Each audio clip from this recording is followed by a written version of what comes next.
പാലക്കാട് നെന്മാറ ഇരട്ടക്കൊലപാതക കേസിൽ പോലീസ് വീഴ്ചയിൽ നടപടിയുണ്ടായിരിക്കുകയാണ്.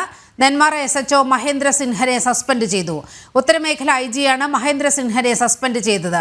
SHOയ്ക്ക് വീഴ്ച സംഭവിച്ചെന്ന് പാലക്കാട് SP റിപ്പോർട്ട് നൽകിയിരുന്നു.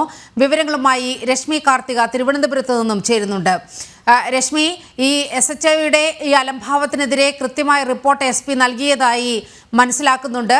ഒരു മാസത്തോളം ഈ ജാമ്യവ്യവസ്ഥ ലംഘിച്ചുകൊണ്ട് ഇയാൾ വീട്ടിൽ കഴിഞ്ഞ വിവരം പോലീസ് അറിഞ്ഞില്ല, SHO അറിഞ്ഞില്ല എന്ന് പറയുമ്പോൾ അതിന് തക്ക ഒരു ശിക്ഷ, ഡിപ്പാർട്ട്മെന്റ് വക ശിക്ഷ ഈ SHOയ്ക്ക് നൽകിയിരിക്കുകയാണ്. വിവരങ്ങൾ.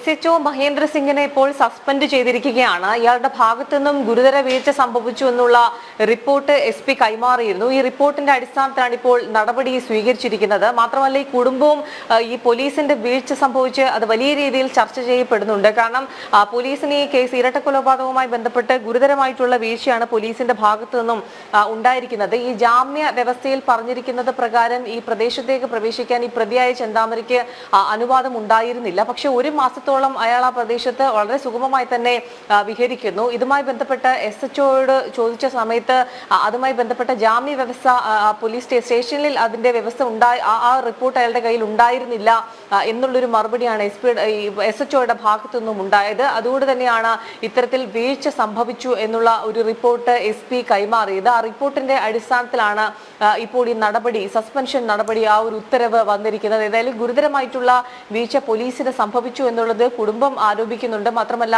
നാട്ടുകാരും പറയുന്നുണ്ട്. പോലീസിന്റെ ഭാഗത്തു നിന്നും ആഭ്യന്തര വകുപ്പിന്റെ ഭാഗത്തു നിന്നും ഉണ്ടായിരിക്കുന്നത് വലിയ രീതിയിലുള്ള ഒരു അനാസ്ഥയാണ്. ആ അനാസ്ഥയാണ് ഈ കൊലപാതകത്തിലേക്ക് എത്തിച്ചത്. ഒരു പക്ഷേ കൃത്യമായൊരു നിരീക്ഷണവും അതിലൊരു കൃത്യമായ ഇടപെടലും പോലീസിന്റെ ഭാഗത്തുനിന്ന് ഉണ്ടായിരുന്നെങ്കിൽ ഒരുപക്ഷെ ഇത് ഒഴിവാക്കാമായിരുന്നു. ഏതായാലും ആ വീഴ്ച വലിയ രീതിയിൽ ചർച്ച ചെയ്യപ്പെട്ടതിന്റെ അടിസ്ഥാനത്തിലാണ് SPയുടെ റിപ്പോർട്ടിന്റെ അടിസ്ഥാനത്തിൽ ഇത്തരത്തിലുള്ളൊരു നടപടി ഇപ്പോൾ സ്വീകരിച്ചിരിക്കുന്നത്. ശരി, രശ്മി കാർത്തികയാണ് തിരുവനന്തപുരത്ത് നിന്നും വിവരങ്ങൾ പങ്കുവച്ചത്.